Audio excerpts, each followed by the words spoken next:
marinig ay katuwaan lang. Kami kayo tayong lahat magpakwelahan na. Ako na may lumibot na sa buong around the world. Sa Japan, sa Paris, maging sa Germany, ano pang natitira dyan?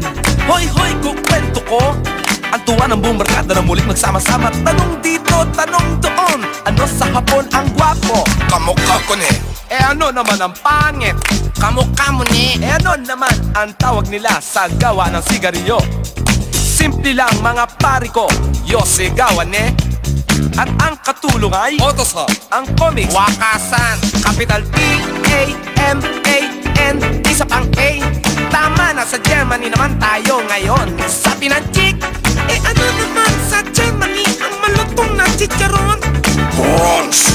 Siyang sagot sa iyong katanungan. At sa Aliman ang alak ay Shoktung.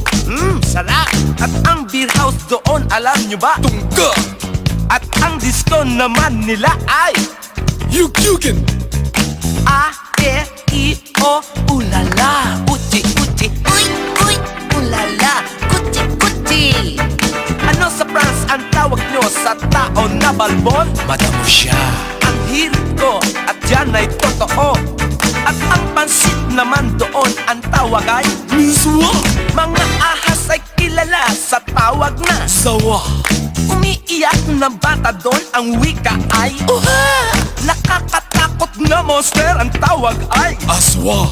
Isa, dalawa, tatlo, apat. Sa China tayo. sige kaibigan, labira. Ano tanong ng tanong?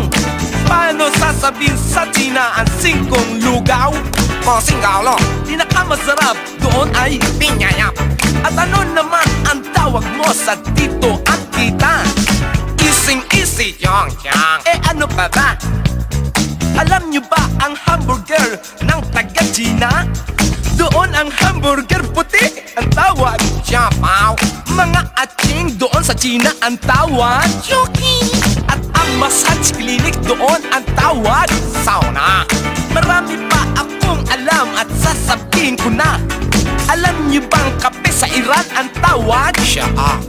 Lahat ng inyong naririnig ay katuwaan lang. At kung kayo'y nag-i-enjoy, ako ay sabayan.